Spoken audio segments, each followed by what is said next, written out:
Hello, my name is Jonathan Valdez, and today I'll be talking about Until I Am Free by Dr. Keisha N. Blaine.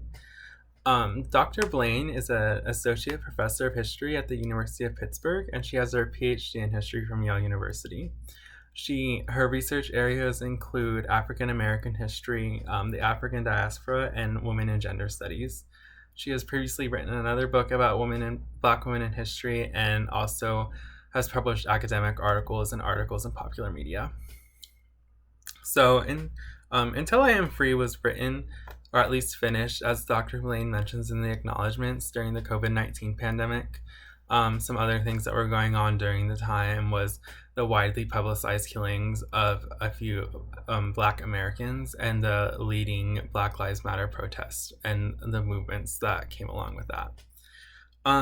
This book follows Fannie Lou Hamer's lifetime of activism and also gives the background of her growing up and her childhood leading up until she attended a SNCC meeting and she learned she had the right to vote, which started her activism in her mid-40s up until she died in 1977 at the age of 60. Some highlights of the book, I think, were hearing about the ways in which she differed from more popular civil rights leaders in history.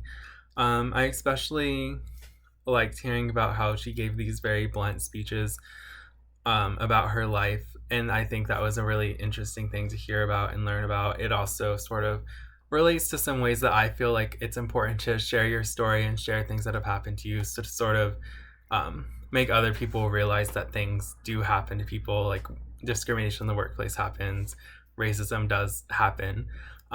Otherwise, I feel like they might just be too abstract of concepts for some people, and people just think, oh, that's just like something people talk about in like an academic setting or on the news or whatever. It does actually happen. So reading about that was really interesting. Another thing that really stood out to me was Hamer's trip to Atlantic City, and how she was so unwavering in her ideas and she wasn't willing to give up what she thought, but unless of course the majority agreed with her of the local activists, which ties back to her emphasis on grassroots movements led by local people supported by larger movements. That's also really interesting to me. I feel like as a person from Texas, I'm constantly hearing now about, oh, Texas, that's so horrible, it's so horrible how it is there, people should do this, people should do that. And people don't just understand the context of the situation or understand what it's like to live there or why certain things are happening necessarily. They just want to go in with their opinion. So seeing her fight so hard against that was also really nice.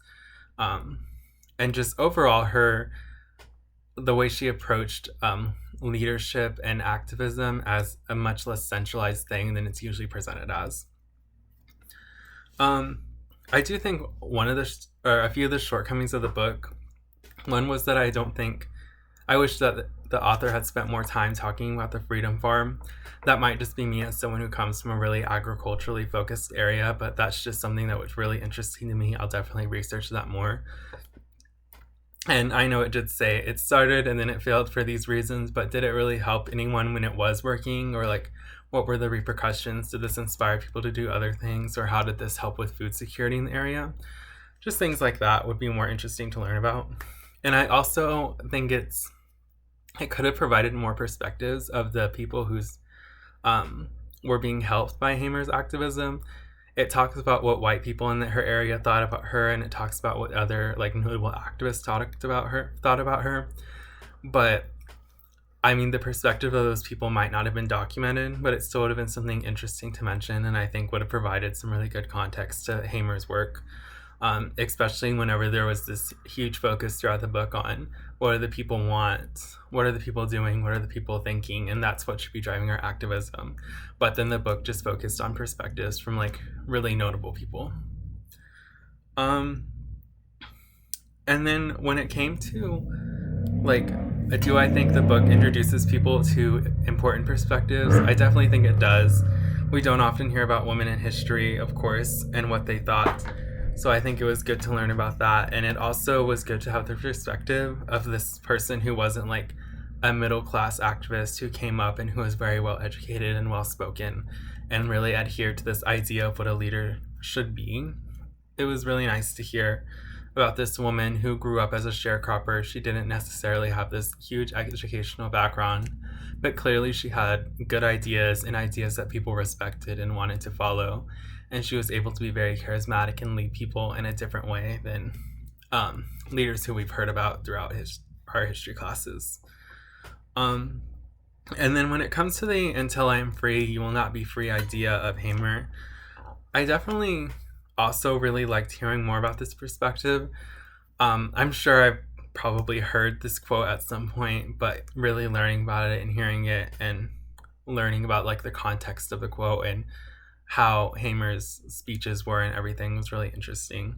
And I just think for me, this really ties in this idea of liberation versus acceptance, where I think some people are seeking acceptance for themselves and people like them, whereas Hamer wanted liberation from these systems for everyone. And that just goes to her really widespread idea of freedom and her idea of what freedom meant. And I think it was really nice to learn about that. I think that one way this book does tie into something that we can think about in modern times is just sort of changing how we think about activism. I think there's this really hierarchical idea of activism where someone is like thrust into leadership or someone actively chooses leadership, and then we should follow that person based on all of these things. And it's important that we follow their idea. And with this book, you get the perspective of Hamer's really collective idea of activism and how things can change, and it's okay to disagree with people and it's okay to support them at the same time if they're doing what they think is best for them and for their people that they're supporting. I think that's a really idea in modern times where especially on the internet, you just see people all sort of herding around this one idea and then only accepting this one idea or not seeing people as more than just the ideas they put out on the internet or really just one thing they say. So I think that was really important and an interesting perspective to hear, like, you know, it's sort of the same thing but different decade with how people think and how people act in certain environments. And one final highlight I feel from the book was hearing or reading the section on when Hamer said, "You can pray until you faint, but God's not going to put it in your laps. You have to do the work." I just thought that was really interesting. I know that's a sentiment you can keep hearing throughout history. I've never heard it phrased that way. And as a woman who was very religious and very much spirituality was very important to Hamer, it was clear throughout her upbringing, and you can read about, and it's mentioned in the book a lot. I just think that's a good message, and I really enjoyed the way it was put out there by her, and then the way she explained it, or it was explained by her in the book. So yeah, that was something that really resonated with me too.